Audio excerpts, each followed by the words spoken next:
Bom dia. Queridas irmãs, queridos irmãos, é com alegria que nós estamos aqui de volta, né? Agora, com essa manhã, como disse o nosso irmão ali, uma manhã tão bela, que nos dá a motivação, que nos alegra, para que possamos, aqui reunidos, trabalharmos um pouco esse tema. O Livro dos Médiuns e a reunião mediúnica. Nós sabemos da importância de uma reunião mediúnica na casa espírita.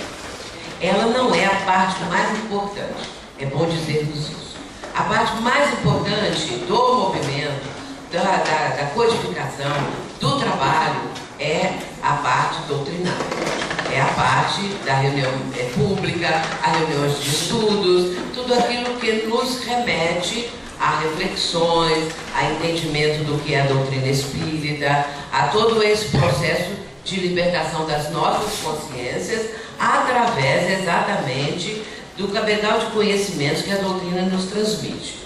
Mas uma casa espírita, ela tem várias áreas que atuam, e uma delas é a parte mediúnica. A parte mediúnica, ela é importante porque ela dá uma sustentação às atividades da casa, sustentação vibratória. Porque nós sabemos que na atualidade, mas também na antiguidade acontecia isso, na atualidade nós estamos sendo, assim vamos dizer, observados, influenciados por espíritos que desejam perturbar o movimento, perturbar o trabalho que as casas realizam, a própria psicosfera do planeta, a psicosfera do nosso Brasil. Tudo isso traz uma vibração mais negativa. E quando nós realizamos essas tarefas, as tarefas da mediunidade, nós estamos dando uma sustentação vibratória, porque aquelas vibrações perniciosas, as vibrações negativas, elas são canalizadas para o trabalho mediúnico, porque os benfeitores espirituais, eles fazem isso. A equipe espiritual da casa providencia para que possa haver, então, um processo que melhore a psicosfera da casa, também as presenças desses espíritos, nossos irmãos, que querem impedir, nossos irmãos desencarnados, que querem impedir os trabalhos.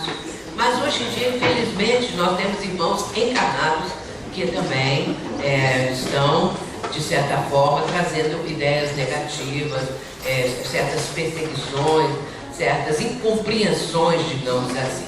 Nós entendemos porque cada um está num nível de entendimento.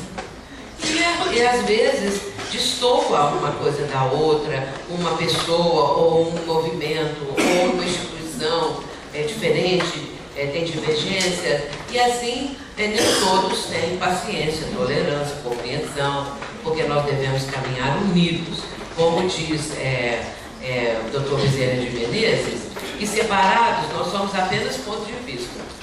Mas quando nós estamos unidos, aí sim, nós formamos um bloco, um trabalho, um movimento, afinal de contas, importantíssimo.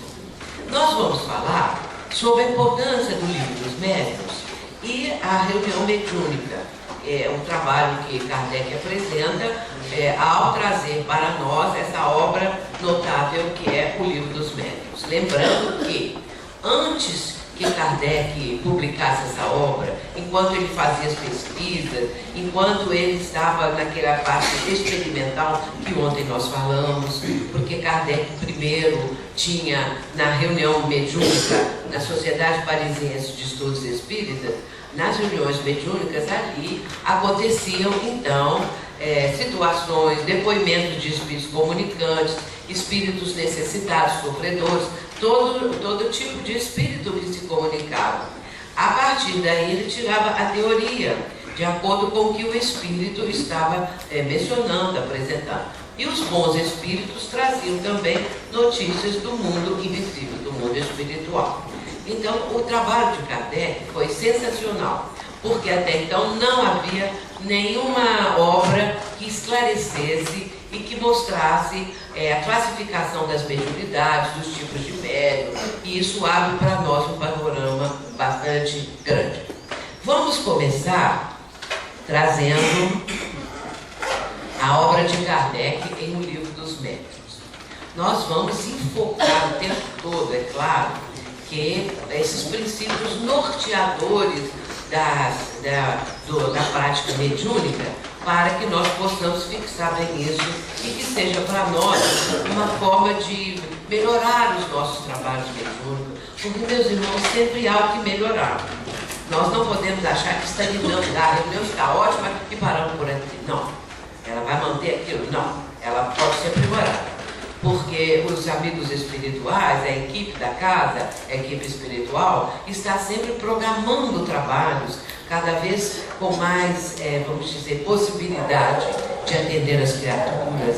Porque quando a reunião está indo muito bem, ou seja, o grupo dos encarnados é que promove isso.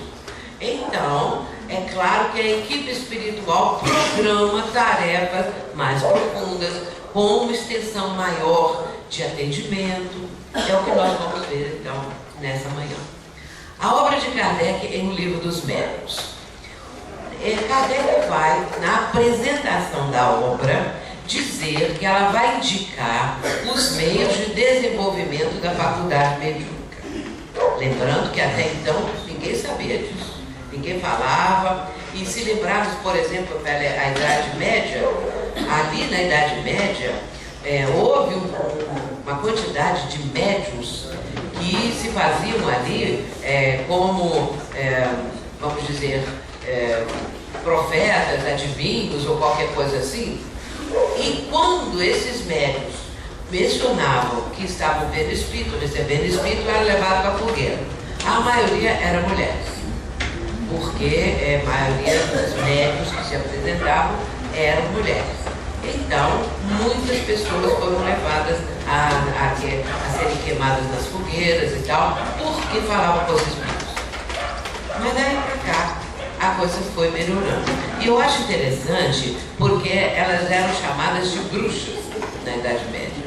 Hoje em dia, eu vi uma entrevista da televisão há uns 2 anos atrás, a entrevistadora perguntou assim à senhora que ali estava: então a senhora é uma bruxa, né? Ela falou: ah, sim, eu sou uma bruxa, porque isso, porque aquilo. Então hoje foi um elogio, que ela era uma bruxa, porque seja um médico, que estava trabalhando, essa coisa toda. Então veja a diferença da compreensão, o tempo passa, o povo amadurece, nós todos, né? E aí vai melhorando a situação. Mas vamos ver o que Kardec vai dizer. Indicar os meios de desenvolvimento, dirigir-lhe o emprego de um modo útil, quando existe a mediunidade atuante na vida da pessoa. Guiar as pessoas nas suas observações. Assinalar os obstáculos, por se tratar de uma nova ordem de coisas. E aí ele vai apresentar e vai mencionar até a palavra armadilhas. Ciladas, armadilhas que podem acontecer na vida da pessoa. Vamos ver isso para frente. Iniciá-las na maneira de conversar com os espíritos. Como conversar com os espíritos? De que forma? Indicar-lhes os meios de conseguirem boas comunicações. São pontos que estão na introdução de O Livro dos Médiuns. Porque a gente tem que ler, viu, meus irmãos? E ler também a introdução. Porque às vezes a pessoa pula a introdução, já começa direto. Mas a introdução, a apresentação da obra é muito importante. Vamos ver agora o seguinte. Ele próprio vai dizer que toda reunião deve tender para a maior homogeneidade possível, quando se deseja chegar a resultados sérios e verdadeiramente úteis. Se o que se quer é apenas obter comunicações, sem nenhuma atenção à qualidade dos espíritos que as deem, estão dando as comunicações, evidentemente que são desnecessárias essas precauções.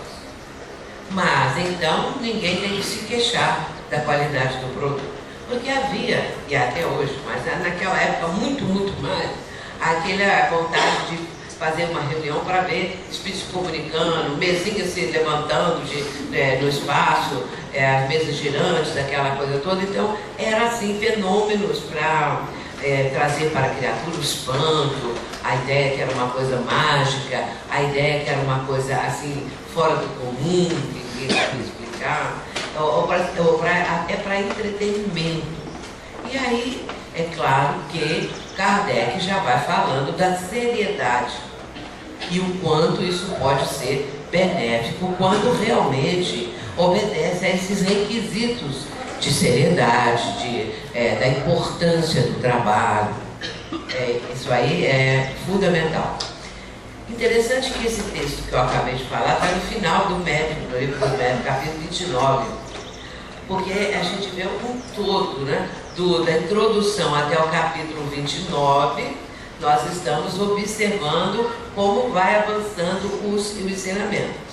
Vou voltar aqui só para lembrar o seguinte: toda reunião deve tender para a maior homogeneidade possível.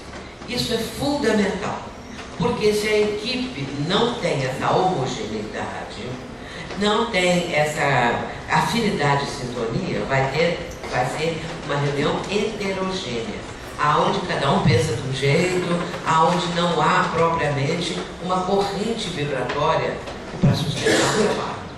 Então a homogeneidade é isso, de pensamentos, de propósitos, do ideal da pessoa que ali está, do esforço que ela faz para poder também ter uma participação com todos os companheiros que ali estão. Portanto, essa homogeneidade ela é essencial. Agora, Emmanuel vai nos dizer o seguinte: isso tudo é antes de entrarmos propriamente na parte da prática. São observações, são alertas para que nós possamos, ao praticar a mediunidade, termos esse entendimento necessário.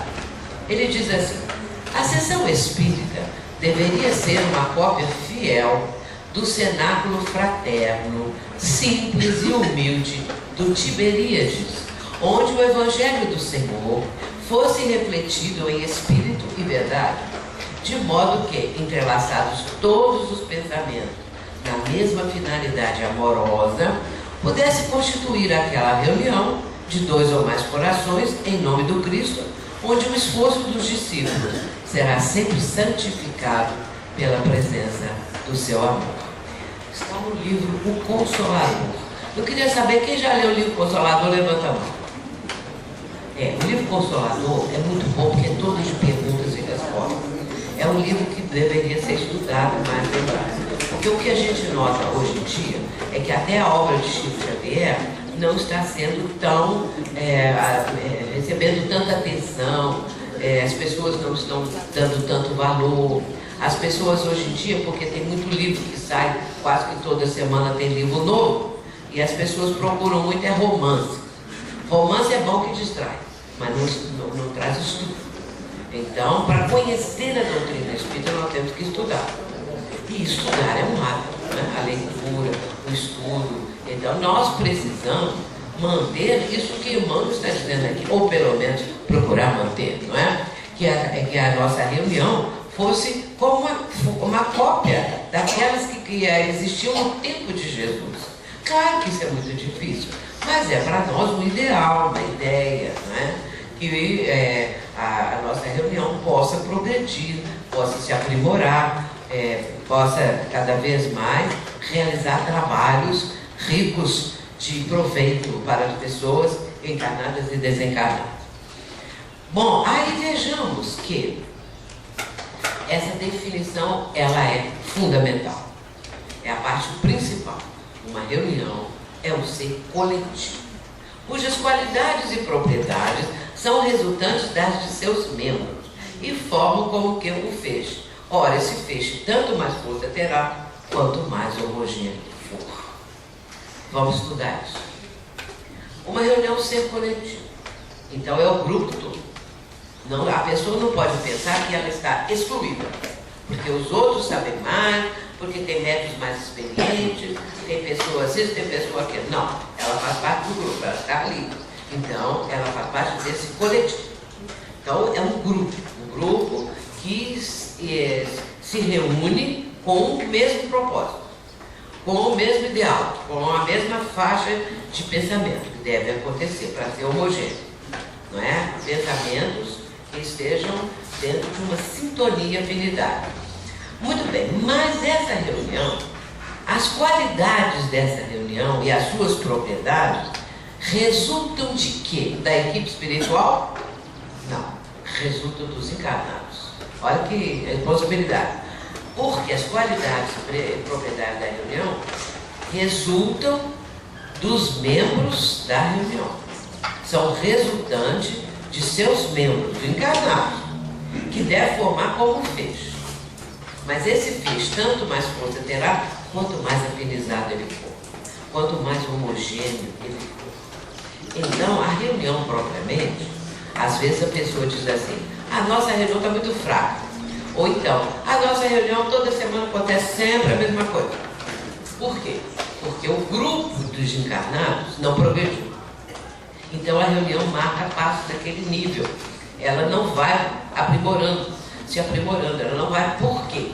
Porque o grupo não se aprimorou. Ficou todo mundo do mesmo jeito que estava. E, no entanto, esse aprimoramento da reunião é decorrente do que nós fazemos lá fora. O grupo das pessoas que constituem a reunião, no seu dia a dia, se eles continuam do mesmo jeito, desde que abriu a reunião, que começaram a inaugurar o trabalho, não mudaram, não melhoraram, a reunião bate sempre naquela mesma tecla. Mas, para ela melhorar, nós precisamos melhorar. Nós precisamos apurar quais são as nossas falhas, procurar saber aonde podemos melhorar, o que nós devemos fazer. Então, o aprimoramento da reunião é feito lá fora por nós mesmos. E aí, quanto mais a pessoa traga qualidades para dentro da reunião, a reunião melhora. Porque a equipe espiritual fica esperando. O que esse grupo pode render?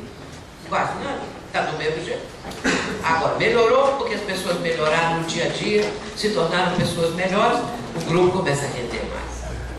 Olha que fantástica a explicação de Allan Kardec, né? Isso está também no capítulo 29, lá para o fim. Então, a reunião ser coletiva, no qual todos estão ali compartilhando as mesmas ideias, a mesma vibração, o mesmo propósito. Então, ali forma-se um grupo coletivo. E depois, as qualidades desse grupo resultam dos membros, dos encarnados.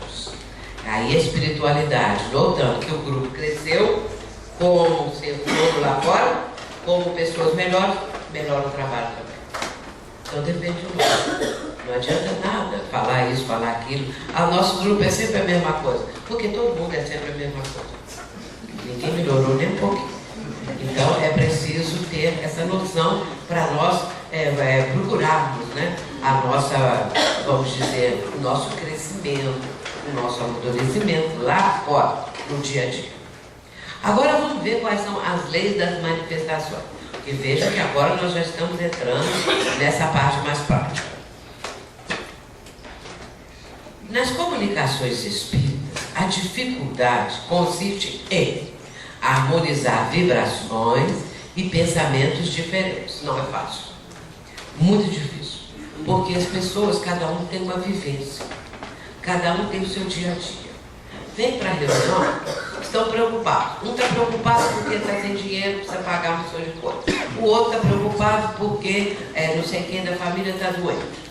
O outro está preocupado porque tem uma viagem no dia seguinte para realizar um negócio muito importante e assim por diante.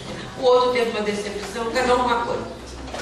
Aí chega na reunião, as pessoas não sabem tirar aquilo da mente. E ficam preocupadas, ou então estão orando, estão ali, de repente vem o assunto que está perturbando a criatura, está preocupando a pessoa. Então começam a dificuldade de harmonizar vibrações e pensamentos diferentes. Embora que o propósito do trabalho é um só. Todos têm o mesmo propósito que estão ali. Mas como a mente é invadida por esses pensamentos o tempo todo, do dia a dia, a pessoa vai lembrar de um crime que a TV divulgou, alguma manchete, alguma coisa de jornal, qualquer coisa assim, isso tudo faz parte. Brigas. E aí isso atravessa a mente da gente. É um pensamento que invade. Então, é preciso que a pessoa consiga disciplinar a mente para fazer uma boa concentração. E concentrar é fácil não. A pessoa concentrar 5 minutos é uma coisa, 10 minutos, meia hora, 60 minutos, aí pronto. Fica muito difícil, né? Vejamos assim, a lei das manifestações, isso é Leon Denis, que daí é Leon Denis, para quem não sabe. A lei das manifestações consiste na combinação das forças psíquicas entre os médiuns e os experimentadores, e entre estes os espíritos. Naquela época, quando Leon Denis escreveu isso, isso aí está no livro dele, No Invisível. O livro do Leon Denis, No Invisível, na minha opinião, é como se fosse uma continuação de Um Livro dos Médiuns. Porque o que Kardec não pôde contar, porque Kardec, a obra, O Livro dos Médiuns, tem poucos casos elucidativos, porque ele não tinha tempo. Mas Leon Denis, no livro dele, ele conta muitos casos, para ilustrar cada caso dentro de aspectos, para nos ensinar como que a coisa funciona. Então é um livro muito didático, muito bom. Aí ele vai dizer, naquela época se chamava assim, os médiuns, e experimentadores eram os outros que não eram médiuns ostensivos, mas que participavam da reunião, então eram os experimentadores. Então a lei consiste nisso. As manifestações consistem na combinação, ou seja, na afinização das forças psíquicas, quer dizer, mentais, entre os médiuns e os experimentadores. Esses são os encarnados. Mas entre estes e os espíritos. Olha que coisa interessante. Porque os encarnados precisam sintonizar, né? Precisam ter essa afinidade. Mas depois que o grupo é bem afinizado, eles precisam afinizar com os espíritos que dirigem. E aí engloba tudo. Forma-se uma grande equipe, a dos encarnados com a dos desencarnados, que estão ali com o mesmo propósito, com o mesmo trabalho, com a mesma sintonia. É aí que é importante, é a lei da manifestação. Na sequência, vejamos quais são as condições essenciais. A equipe, assiduidade e pontualidade. Vamos começar por aqui. A equipe que nós estamos falando desde que começamos. A equipe dos encarnados, né? A equipe dos encarnados é preciso ser também constituída de pessoas que se gostam, que pessoas que têm amizade uma pelas outras, respeito, ética. Porque se o grupo tiver uma pessoa que não gosta da outra, já atrapalha. Porque essa pessoa vai ficar vibrando qualquer coisa que essa outra falar ou fizer, aquela que já não gosta dela vai pensar, mas ela é assim e tal. E ela, por sua vez, vai pensar a mesma coisa, quebrada. É preciso que as pessoas se gostem, se respirem, se amem, afinal de contas. Se não conseguem amar, que pelo menos tenham afeto, amizade, carinho, essas coisas assim. O grupo precisa ser assim. Não é? E precisa também se ajudar. Porque, às vezes, as pessoas chegam à reunião mediúnica e falam assim, boa noite, ele está chegando, tudo bem e tal, cada um vai para o seu lugar, você está lá, e fica. Geralmente não ficam conversando, pegam um livro, ficam lendo, para preparar o ambiente. Mas acontece que a pessoa chega, fala boa noite, participa do trabalho, na hora de ir embora fala outro boa noite e vai embora. E ela não fica inteirada dos problemas dos companheiros. E é preciso que o grupo se ajude. Então, um lá está com o marido internado gravemente. E aí o grupo pode ajudar pelas preces, indo lá dar passo na criatura, não é? Ou então alguém tem um filho lá que está nas drogas, ajudar também. E assim por diante. As situações que a pessoa vive, integrante do grupo, ela deve expressar isso. Meus irmãos, eu preciso de uma vibração para o meu marido que está internado, ou eu preciso para meu filho, ou para minha filha, e vai por aí afora. Para o grupo ficar sabendo. A partir do que o grupo sabe, eles vão regimentar as forças da própria equipe para ajudar. Um lado é desempregado. Ah, está passando mal necessidade. Ah, mas nós não podemos ajudar, não, para ficar de quê? Porque a pessoa vai ficar acostumada, porque isso, porque aquilo. Então nós não podemos ajudar. Entretanto, nós sabemos, não é, que é nessa hora que a pessoa precisa da ajuda. Uma palavra para ajudar a arrumar um emprego, a cesta básica para a pessoa, não é? Uma cesta básica aprimorada, com mais coisas, dependendo do caso, dependendo da família, dependendo das condições, tudo isso. Nos ajudar mutuamente, porque isso vai entrelaçar as vibrações, a amizade, fortalecer. Por isso a equipe precisa ser assim, de pessoas que se conheçam e se estimam e se respeitem. Agora, é preciso ter assiduidade e pontualidade. Ah, mas é difícil. Assiduidade. Ah, porque na casa hoje tem aniversário.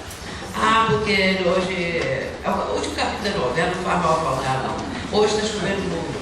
Hoje está fazendo frio. Hoje meu filho chorou muito. Hoje isso, hoje aquilo. E a pessoa começa a falta daqui, falta dali e tal. Claro que a pessoa vai viajar, vai ter férias. Isso tudo é natural. Mas começar em um mês a pessoa falha, no outro também, um dia, 2 dias, no fim não tem assiduidade. Quando não tem nada para fazer, mas é importante, ela vai para a reunião. Ou, outro ponto, pontualidade. Vai, mas chega em cima da hora. A porta vai ser fechada às 20 horas. Ela chega às 7h55. Então ela não tem tempo de se preparar. É uma pessoa que chega, senta ali no seu lugar e logo de imediato vai começar o trabalho. E essa pessoa, ela não ainda se desenchafou das coisas do dia a dia. Porque quando nós chegamos, nós estamos, vamos dizer assim, encharcados no nosso psiquismo de tudo que nós vivemos naquele dia ou naquela semana. E aí você senta lá, você está com esses problemas todos que eu falei aqui. E é para tirar aquilo tudo, não é? E a mente esvaziar, vamos dizer assim, nós precisamos de um tempo. E aí, lê lá uma página, lê o Evangelho segundo o Espiritismo, faz a prece, começa a parte mediúnica, a pessoa está do mesmo jeito. Ela chegou com a mente muito em ondas beta, que são as do dia a dia. Então, nossa mente, nós temos as ondas certa, temos as ondas delta, então, e nós temos essas ondas beta, que são as do dia a dia aceleradas. Nós chegamos e estamos acelerados. Desacelerar é que é a situação. Então é preciso calma, é preciso concentrar, é preciso ler uma página. Por isso tem que chegar cedo. Porque senão a pessoa chega lá, passa para a parte mediúnica e ela está ainda na mente, ela vai correndo, acelerada. Porque nós hoje no dia temos todo mundo corre, não sei o que é isso. Temos que correr. A vida é uma corrida hoje em dia, né? É horário para isso, para aquilo, todo mundo corre. É uma coisa impressionante, eu também corro, todo mundo corre. É uma coisa interessantíssima. Você está sempre com pressa de tudo, é esquisito isso, né? E o dia parece que tem menos que 24 horas. Você fala assim, poxa, mas já acabou o dia, né? Então, ele não fez tudo que tinha que fazer, é uma coisa estranha. Então é preciso que a pessoa, então, entre em alfa, que são as ondas próprias para a concentração. Saia das ondas beta, que são aceleradas, e entre em alfa, que aí sim, já estão na situação para o trabalho. Afinização, que nós já falamos. Concentração. Então, concentrar é realmente difícil. É preciso entender que, se nós estamos na mediúnica, se estamos com boa vontade, se temos feito a nossa parte na vida diária, procurando fazer, procurando melhorar, mesmo assim, na reunião mediúnica, a nossa concentração não consegue durar mais tempo. Por quê? Porque a civilização oriental, lá no Oriente, eles privilegiam a questão mental. No Ocidente, não é assim. Nós estamos no Ocidente, a vida aqui não é uma corrida, a vida aqui não é desse jeito, é consumismo, isso, aquilo, então, a vida hoje é um barulho. E aí a pessoa chega lá, só tem que pensar em coisa boa, mas de repente vem um pensamento inconveniente, um pensamento intruso. Pela lei da concentração, existem os pensamentos intrusos. Que são pensamentos? Quando você está, por exemplo, na mediúnica, o pensamento ali, você quer manter o pensamento elevado. De repente vem um pensamento inconveniente. E aí a pessoa pode ficar até com vergonha dos guias. Ah, será que o guia viu o que eu estou pensando? Será que é? Aí a pessoa fica assustada. Mas não é anormal isso não. Sabe por quê? Porque a nossa mente, ela está no subconsciente, estão sedimentadas as experiências, não é? Estão ali, em camadas, vamos dizer assim. Se você quer uma coisa melhor, você tem que subir o seu nível de concentração. Subir o seu nível, sua vibração, ela precisa ser mais elevada. A gente consegue isso através da prece. Muito bem, então, isso que você está assim, que você quer melhorar, vem lá do subconsciente. Vamos imaginar que é um lago. E esse lago tem lodo no fundo, que são os pensamentos inadequados, que nós acumulamos em diferentes existências terrenas. Aí vem aquela bolha, vamos dizer assim, como se fosse uma lama. Vem para a superfície do lago. E aí é a nossa mente. Então esse pensamento, ele vem e como uma bolha, ele expulsa. Acontece que isso é importante, porque é a higienização do nosso consciente, do nosso subconsciente, melhor dizendo. Então, à medida que vai vindo as coisas assim à tona, elas estão surgindo porque elas já não conseguem mais permanecer, porque estão vindo sendo substituídas por coisa melhor. Então, isso é da lei de um livro, deixa eu ver se eu lembro o nome do livro agora, agora mesmo eu lembro, a respeito da concentração. É um livro de Mira e Lopes. Ele estava esgotado, e não sei se já reeditado, mas ele é um livro, curso básico de concentração mental. Então, essa explicação que eu acabei de dar é desse livro. Então, aí, à medida que você pensa coisas boas, positivas, elevadas, aquelas outras que são as negativas, elas vão se dissolvendo, digamos assim. Elas vão sendo substituídas pelas coisas melhores.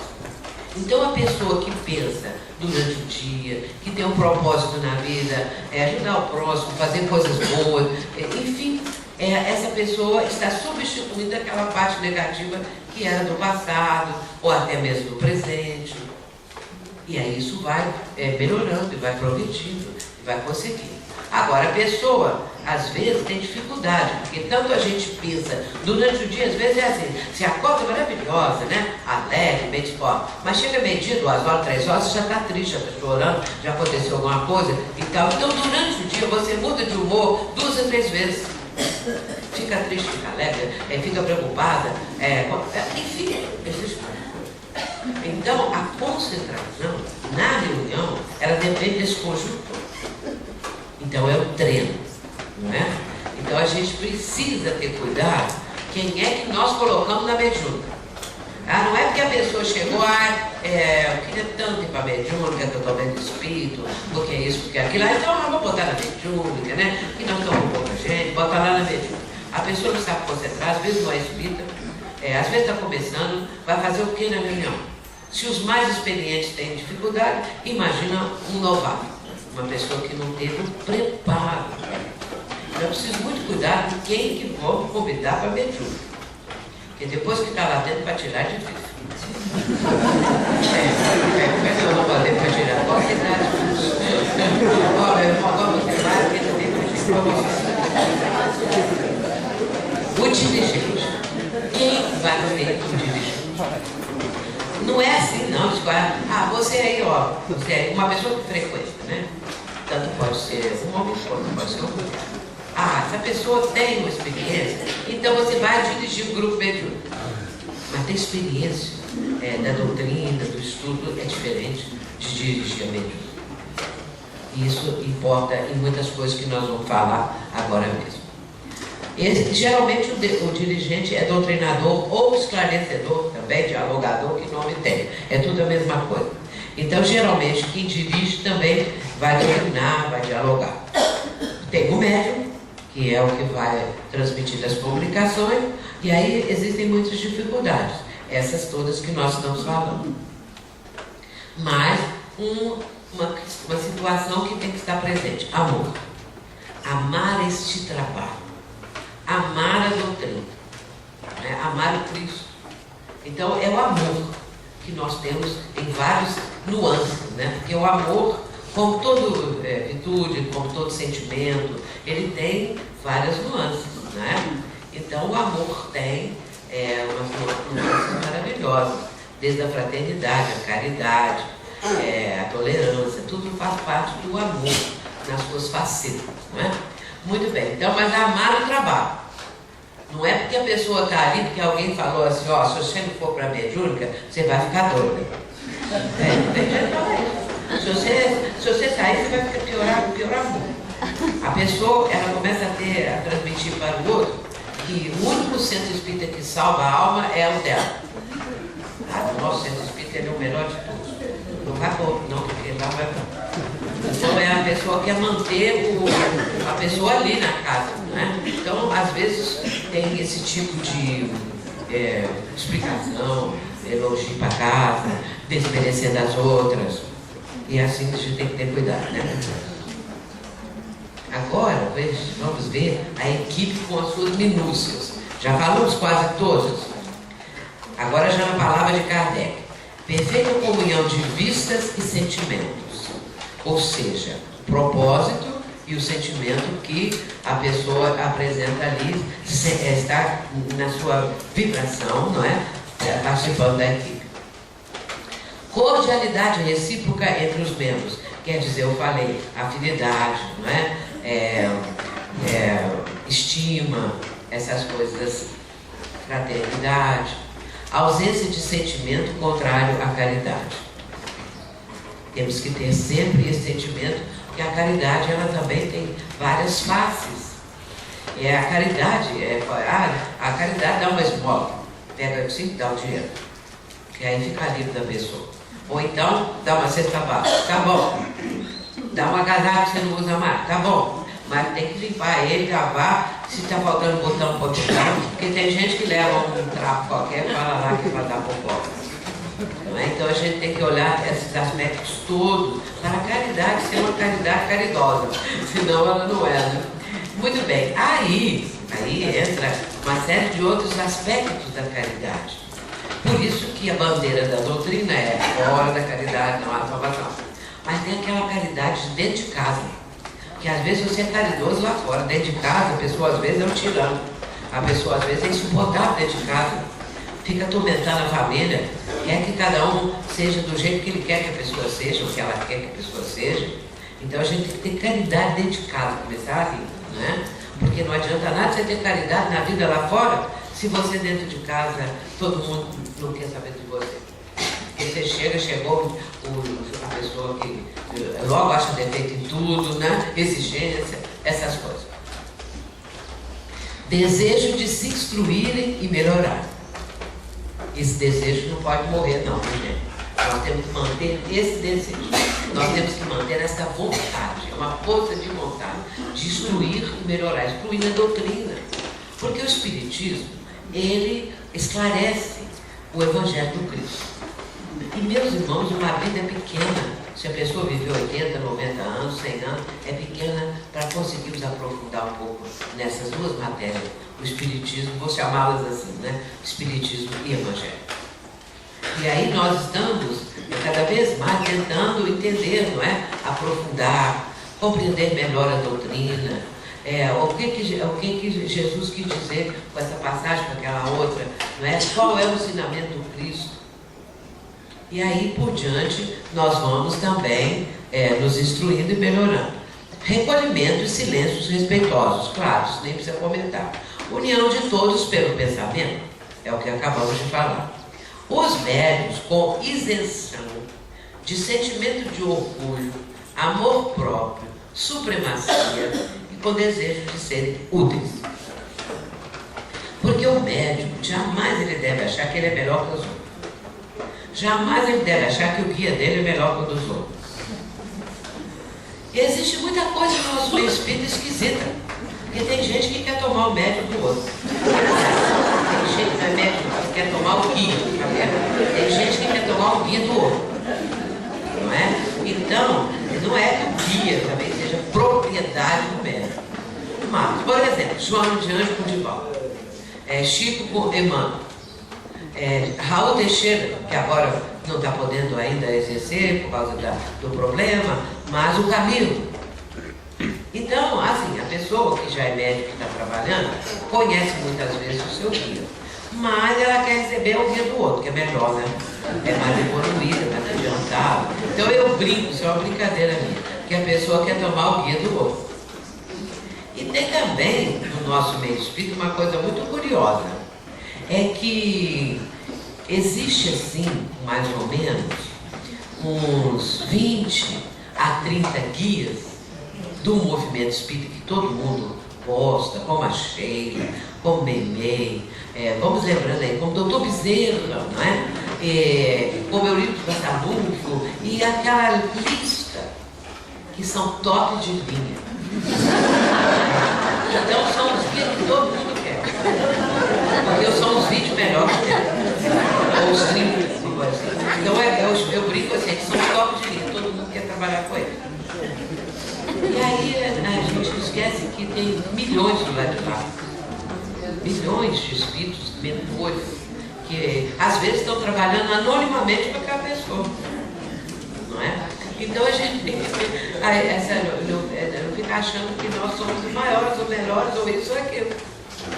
Não é que temos mais condição do que o outro, desconfiar do outro, essas coisas assim, né? Então tudo isso é o capítulo 29, que é um capítulo importantíssimo de O Livro dos Médiuns. Todo é importante, mas ele reúne, congrega resultados de tudo que antes foi falado no livro. Agora, o dirigente. A primeira coisa que o dirigente precisa é ter autoridade moral. E aí, como é que é difícil, né? Como que a gente pode imaginar uma coisa dessa, né? Qual é que tem autoridade moral? Nós não temos a folha de serviço da pessoa. Mas é claro que a pessoa na casa espírita já é uma pessoa que tem uma vivência, uma pessoa respeitável. Então essa pessoa tem condição, porque uma pessoa perfeita não existe. Aí, um dia nós vamos chegar lá. E aí o dirigente precisa ter essa autoridade. Por quê? Às vezes o espírito obsessor comunica. E se o dirigente também é dialogador, ele pode falar de repente com o espírito, mas meu irmão, você precisa ter paciência. Aí o espírito fala assim, mas você que não tem paciência com ninguém. Porque os espíritos conhecem a gente. Esses espíritos não são sofredores que chegam naquele sofrimento, mas os obsessores que querem trabalhar o trabalho, não é? Então você, falando para não ter vaidade, o espírito vai falar isso para a pessoa. Agora, não para ofender, né? Porque o médico também tem que controlar isso. Muito bem, então autoridade moral, vivência doutrinária, vivendo a doutrina, né? Essa pessoa que já tem uma postura ética na vida lá fora, que frequenta ambientes melhores, para que ela possa ter essa autoridade moral que os espíritos respeitam. Mas ele precisa ter conhecimento doutrinário e evangélico. Começa a ficar difícil, né? Porque tem que ter conhecimento doutrinário, conhecer a doutrina e conhecer o evangelho. Porque às vezes vem um espírito, vamos dizer assim, que foi um religioso na última encarnação. E esse espírito, não é, pode falar assim, vocês espíritas não têm o direito de falar em nome do Cristo. Só nós temos esse direito. Porque Jesus diz, Pedro, tu és pedra, e sobre esta pedra eu levantarei o meu templo, meu edifício, meu templo, construirei minha igreja. Aí, o que o dirigente vai dizer? A respeito disso, Pedro, tu és pedra. Então, se ele tem conhecimento, ele vai trazer a explicação disso, que ali naquele momento, Pedro, ele significava a humanidade, as criaturas. Porque quando Jesus falava e pregava, ele não pregava só para aquele grupo que estava ali, nem nas estradas, nem nas praças, ele pregava para a humanidade do futuro. Porque a mensagem do Mestre é atemporal. Isso é que nós temos que entender. A mensagem do Mestre é de caráter universal. Então, ela não era só para aquela época, 2000 anos. Ela é de agora e daqui para frente. Porque Jesus falava, Jesus era o médium de Deus. Então, porque isso está lá em Gênesis. Se Jesus era médium de Deus, ou seja, ele transmitia o pensamento divino. E aí, nós começamos a entender o quanto nós precisamos conhecer. Não é o quanto que a gente precisa estudar mais. Hoje em dia, nós temos apostilas, especialmente as da FEB, da Federação Espírita Brasileira, que fala uma apostila só de parábolas, explicando as parábolas, uma apostila explicando a parte doutrinária, a outra parte dos discursos do Cristo, e assim por diante. A Terezinha de Oliveira, uma escritora já desencarnada lá de Campinas, escreveu vários livros assim. Livros falando do Evangelho, livros falando das parábolas. Então, a gente lendo esses livros, nós vamos cada vez mais compreendendo o pensamento do Cristo. O que ele queria dizer. Hábito de oração e estudo. Por que está tremendo aqui? É o quê? Ah, sim. Será que é o efeito físico? É o efeito físico do trem, não? Muito bem. Hábito de estudo e oração. Hábito de orar. Deixa eu fazer assim que está tremendo mesmo. Agora a mesa vai levitar também. Muito bem. Então, a pessoa orar, né? Acostumada a orar. E também não vamos fazer o Pai Nosso. Pai Nosso que está no céu, santificado, não. Aí fala numa velocidade, o que adiantou? Não pensou em nada, não vibrou, não entendeu o que estava falando. Então nós temos que buscar isso, né? E outra coisa também, o estudo. As casas espíritas hoje promovem muitas reuniões de estudo, o que é muito importante. Então, se a pessoa não sabe ou não consegue estudar sozinha em casa, vai fazer parte do grupo de estudos, que é muito bom, é agradável, você está ali com os companheiros, troca de ideias, é uma beleza. Eu faço parte de 2 grupos de estudo até hoje. Consolação comigo, essa minha amiga que veio comigo, né? A Consolação, a gente tem um grupo que é na casa dela há quase 10 anos, né, Consolação? Por que que esse grupo não é no Centro Espírita? Porque nós fazemos um grupo, nós temos um grupo de pessoas de diferentes casas espíritas, mas todos somos amigos. Então resolvemos fazer um grupo para estudarmos em conjunto e não vamos para casa espírita nenhuma, porque nós não temos dia para reunir, porque depende das minhas viagens. Então quando eu estou lá, aí a gente pode marcar, no domingo, às 4 horas da tarde. Mas não tem hora de acabar não, às 20 horas nós já estamos lá. E claro que tem um lanche, né, gente? Então é na casa de Consolação. E nós temos um outro grupo na casa de uma outra companheira. Esse outro grupo é para estudar a passagem da vida do Cristo. Nosso propósito é com a apostila da fé. Então é muito, mas é muito. Então todos somos muito amigos, não é? E pessoas que trabalham no centro, outro no outro, um é presidente, outro não é, outro é médico, então, mas somos amigos. O grupo foi feito com esse propósito. E como não tem dia para reunir, não podia ser no centro espírita, porque senão teríamos que ter aquele critério, né? Então, sendo assim, um grupo familiar, vamos dizer, é nos domingos que eu estou. Então, e também tem um médico que faz parte, o Kleber, ele também precisa estar. Então, ou eu ou Kleber, para estarmos presentes no estudo, né? E é claro, dono da casa.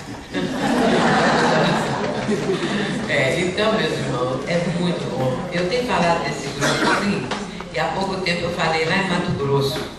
ano passado, ou retrasado, sim. Aí uma das diretoras falou, Sueli, vou fazer um grupo desse nosso lá. E agora, ano passado, eles fizeram. Já tem agora um grupo de amigos também. Desse nível assim. Agora, o que a gente estuda? Não é? Então, nós procuramos uma coisa na parte doutrinária que a gente tem dúvida.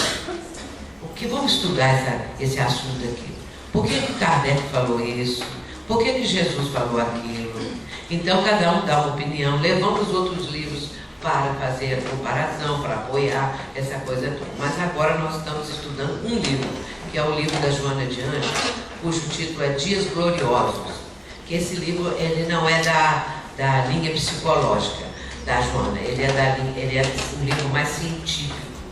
Então é um livro muito bom, sabe? E aí nós temos alguns médicos e médicas no nosso grupo, e é bom porque aquela parte mais difícil ali, eles esclarecem a gente, porque tem outro tipo de conhecimento, né? Razoável equilíbrio psíquico e emocional. Claro que o dirigente e todos os integrantes do grupo têm que ter um razoável equilíbrio emocional, psíquico. Porque já pensou, eu uma vez vi uma coisa assim, não é? O guia lá, aliás, o médium, recebeu lá um guia que falou meia dúzia de palavras lá, mas a pessoa, o que estava ouvindo, não tinha equilíbrio, começou a chorar em altos brados. Ficou aquele desequilíbrio, aquela coisa. O outro, por seu lado também, por qualquer coisa, fala assim, como eu estou arrepiado, estou toda arrepiada. A pessoa, por qualquer coisa, fica toda arrepiada e já, não estou falando que não pode, não, estou falando assim, já começa assim, nossa senhora, tem alguém aqui perto de mim, porque eu estou sentindo que é isso, porque aqui eu já estou arrepiada e não sei o que lá mais. Então a pessoa, ela não tem um equilíbrio emocional. E já começa desse jeito, geralmente, né? Então a gente tem que procurar manter esse equilíbrio. Não adianta. E também, se o obsessor começa a falar alguma coisa que o doutrinador não está gostando, ele pode falar, e vocês que fazem isso? E vocês que são aquilo? Eu vi casos assim. Caso eu acho que falei ontem, não sei se falei hoje agora mesmo, que fala assim, você tem que ter paciência, meu irmão. E você que não tem paciência com a sua família? Então o Espírito fala, não é? Meu irmão, perdoa se o Espírito está dizendo que quer levar uma pessoa à morte. Então, ele está obsidiando uma pessoa. Aí o doutrinador fala assim, perdoa, meu irmão. Ele vai falar assim, queria ver se fosse você. E sabe o que ele fez comigo? Queimou minha casa, matou minha mulher, me matou, estuprou minha filha. Eu queria ver se fosse você, o que você ia fazer? Aí, o que o doutrinador vai dizer? Meu irmão, eu não sei o que eu vou fazer. Porque nós não perdoamos essa palavra. Quando uma pessoa fala uma palavra que nós não gostamos, que nós achamos que nos ofendeu, nós ficamos com raiva da pessoa imediatamente. Por uma coisa dessa. Agora, um drama desse, é claro que aí o doutrinador vai falar o quê com o espírito, né? Mas, meu irmão, você sofreu tanto. Nós respeitamos o seu sofrimento, a sua revolta, mas você já notou que você... Porque aí é uma pergunta antes para fazer. Aonde está a sua esposa e sua filha? Não sei. Eu nunca mais encontrei com ela. No mundo espiritual, né? Nunca mais encontrei com ela. Sabe por quê, velho? Porque você, em vez de viver em função do amor, você está vivendo em função do ódio. Porque o tempo todo que você revive aquilo que aconteceu, há mais de 200, 300 anos, você deixa de lado os entes amados, que eles querem se aproximar de você, mas não conseguem, porque você está no ódio. Aí ele compreendeu que, na verdade, ele poderia estar com os entes queridos dele, mas ele o tempo todo revivia aquele momento terrível da vida dele. Aí são os argumentos, né? Então, o doutrinador, o dirigente, ele tem que ter amor pela tarefa. Ele tem que ter esse senso de responsabilidade. Muita responsabilidade, né? Para não ficar faltando, para estar sempre presente, para ajudar o médico que precisa de ajuda, para dar esclarecimento. Tem que ter uma fé sólida. Não é aquela fé que fala assim, será que é mesmo? Isso não for. Aí teve um que falou assim, não dirigente, mas integrante de grupo, falou assim, Sueli, mas fala essas coisas todas, e se não for? Quer dizer, se não tiver um mundo espiritual, como é que é? Então, quer dizer, a pessoa estava no beabá ainda. E se não for? Porque nem pelo raciocínio a pessoa já estava entendendo o mundo espiritual. Mas ficava assim, mas e se for verdade, se não for mentira, e se não for? Mas aí é difícil. O dirigente doutrinador. Esse aqui é Hermínio Miranda, para quem não conhece. Ele fala sobre os aspectos da doutrinação. Ele que escreveu um livro muito conhecido, Diálogo com as Sombras. A FEB editou. É um livro sobre a doutrinação, fantástico o livro dele. Desencarnou há alguns anos já.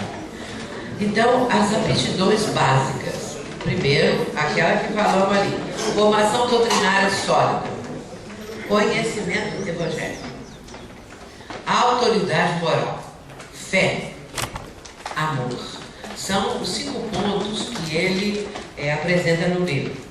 Mas eu acrescentei empatia. Porque a empatia, ela é muito importante. Você ter empatia em relação à dor do outro. A simpatia é estar com a pessoa, vivendo com ela ali, aquele momento difícil. Então você tem uma simpatia pela pessoa, é uma coisa mais leve. A empatia é muito mais profunda, porque você sente a dor do outro se você se colocasse no lugar dele. Então o Rollo May, que é um psicólogo famoso, também já desencarnado, que residia em Nova York, Rollo May, ele tem várias obras, não é? E numa das suas obras, ele fala o seguinte, que quando ele estava atendendo pessoas, né, que vinham para ele dar uma opinião, para ele dar uma resposta daquilo que a pessoa estava apresentando e tal, ele disse o seguinte, que enquanto a pessoa falava, ele pensava assim, eu poderia estar no lugar dele. E se eu estivesse no lugar dessa pessoa, o que eu gostaria de ouvir? Isso é empatia. Que a pessoa começa a pensar sentindo o que o outro está sentindo. Se eu estivesse ali, desse jeito, o que eu gostaria de ouvir? Então, é preciso a gente ter essa forma de interpretar, né, a dor do próximo, entender. E aí, às vezes, a gente sente isso na nossa própria condição, aquela dor, né? E agora, abrindo um parênteses, me fez lembrar o atendimento fraterno. No atendimento fraterno é preciso ter muita empatia. Quem está fazendo o atendimento, quem é o atendente que atende a pessoa que chega na casa espírita, tem que ter empatia. Agora, a pessoa está lá e conta, porque eu estou sofrendo isso, porque está me acontecendo aquilo. Quando o atendente não está preparado, ele fala assim, e o meu caso que é pior ainda?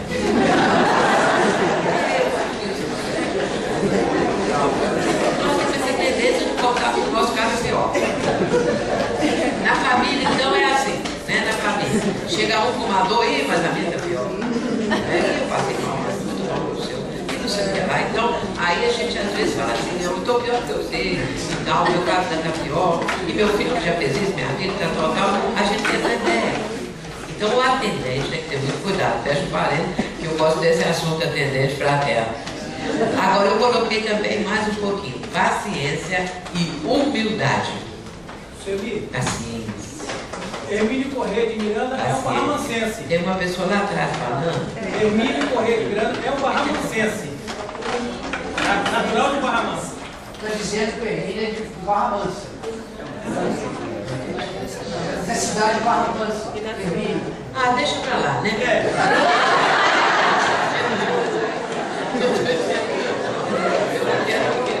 Chega aqui perto.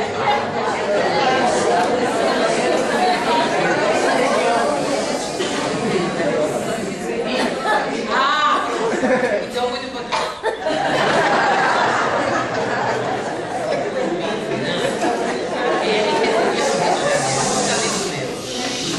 A Consolação também. Nós fomos muitas vezes à casa dele. E ele tinha uma casa de verão, que era em Caxambu. E residia no Rio de Janeiro. Mas ele nasceu em Volta Redonda, não é? Aqui no Barra. Oh, que legal. legal, não sabia não. Inácio Barra Mansa é o quê? Barra Mansa? Então é lindo, querido, muito querido. Uma pessoa excepcional, maravilhosa. Então, Hermínio Miranda nos traz essa contribuição muito rica. Né? Agora, a atuação dos médicos. A pergunta é: qual a maior necessidade do médico? Qual a maior necessidade do médico? Quem responde é Emmanuel.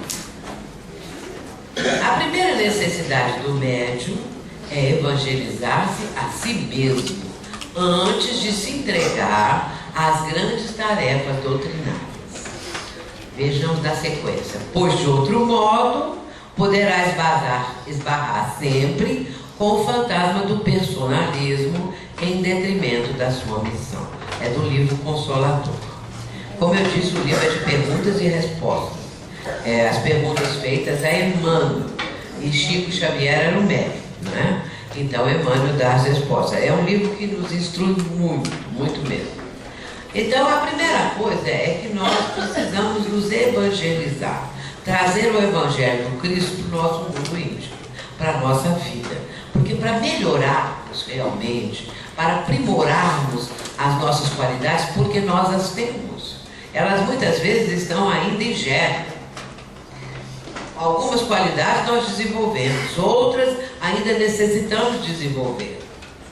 E aí, nesse caso, não é? À medida que nós vamos nos penetrando nos ensinamentos de Jesus, em que eles vão passando a fazer parte do nosso mundo íntimo, o que acontece? Nós melhoramos.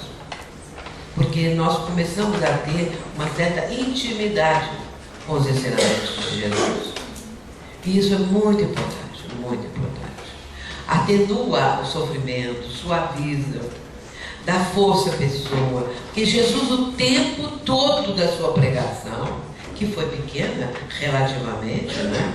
3 anos, não chegou a 4 anos, dizem que às vezes chegou próximo, mas não sabemos, mas vamos dizer 3 anos.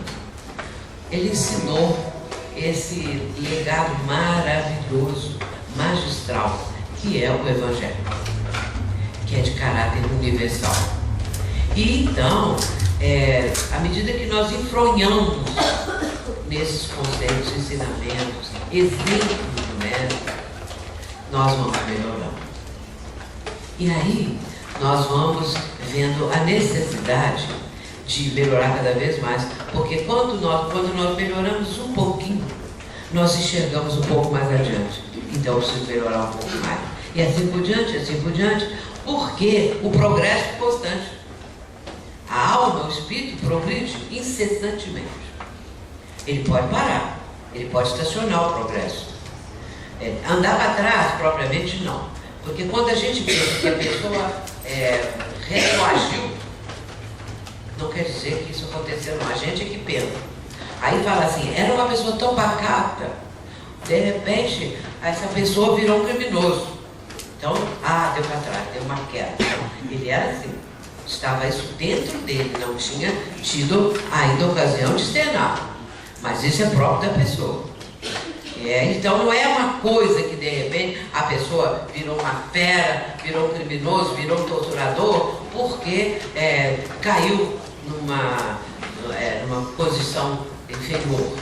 Não, essa pessoa já trazia isso dentro dele, estava controlado, podia até manter controlado, mas por uma circunstância qualquer aquilo vem à tona. E aí a pessoa começa a realizar esses atos e essas situações tão danosas, tão perigosas, né? Muito bem, então evangelizar, procurar conhecer o Evangelho do Cristo. As passagens são realmente maravilhosas quando a gente aprofunda, viu? Vai ficando cada vez melhor. Para que não aconteça o que ele está dizendo aqui. Para a gente não esbarrar no fantasma do personalismo. A pessoa começa a achar que ela é melhor que todos, mais evoluída do que todos. Só aquela que sabe as coisas. Então, esse personalismo também exercido no meio espírita não convém. Não convém que nós estejamos a cultivar esse tipo de coisa. Como é que é a atuação dos médiuns? Vamos ver. Os médiuns Eles precisam procurar, porque às vezes para falar que já chegou nesse ponto, né? Procurar ter a mente equilibrada, as emoções sob controle. Esse controle das emoções é muito importante. Porque às vezes o médium recebe lá um espírito que está sofrendo e o médium, por sua vez, dá uma vazão àquele sofrimento e aí chora, grita. Quando o espírito está com raiva, o médium bate, dá murro na mesa, porque ele não controla, ele não tem um controle emocional. E aí isso faz parte da educação mental. Que agora há pouco tempo me perguntaram o seguinte, quando o espírito é um espírito muito perturbado, o médium deve exteriorizar isso, que o espírito está xingando. Não seria bom que o médium, agora você vê a ideia, que o médium deixasse que falasse o xingamento, né? A palavra de baixo calão que o espírito está dizendo. Se não seria bom isso para extravasar, é claro que eu respondi que não. O médium educado é a pessoa educada que não fala palavrão. Agora, quando o espírito encontra campo no médium, ele faz uma série de coisas desequilibradas. Ele levanta o médium, joga o médium no chão e fala palavrão e ofende as pessoas. Então isso é educação. A educação controla isso tudo. E controla, então, essas emoções todas. Então a mente do médium se equilibra mais. É até benéfico demais para a pessoa. Ele precisa fazer um silêncio íntimo. O que é esse silêncio íntimo? É na hora da comunicação. O espírito vem e quer dar uma comunicação. Mas a mente do médium está preocupada com muitas outras coisas. Ele está com a mente saturada de pensamentos que não ajudam ali na reunião, naquele momento. E aí o espírito não consegue transmitir a mensagem a contento.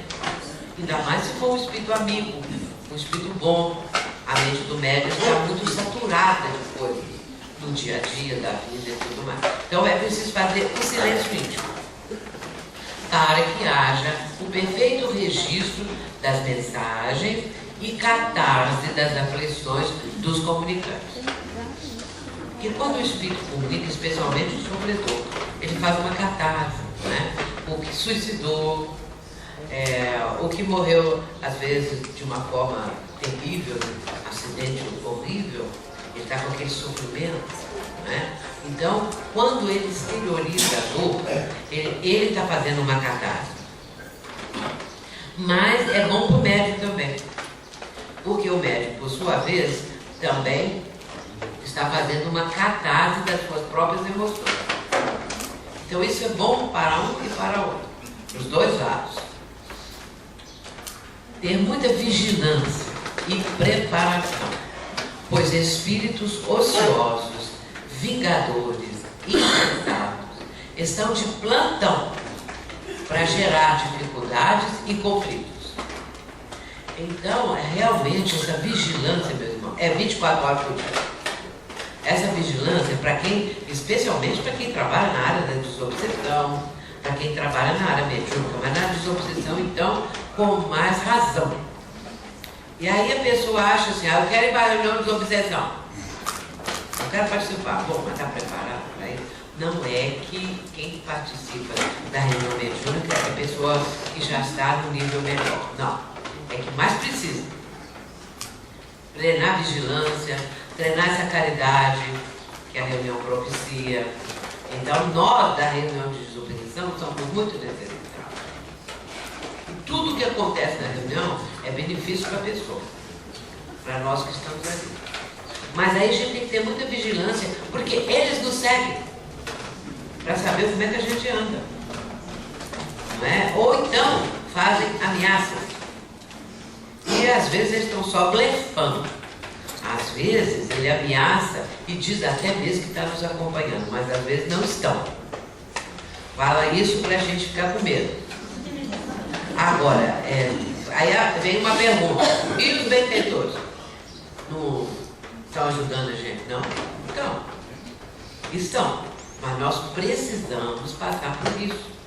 Para dar testemunho, para fazer uma espécie de treinamento de conseguir controle, de conseguir vigilância. Porque Jesus nos ensinou vigiar e orar.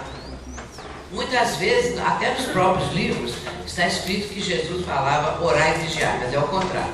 É vigiar e orar, que é uma necessidade fundamental. Porque na vida, meus irmãos, nós temos muito convite para as coisas negativas.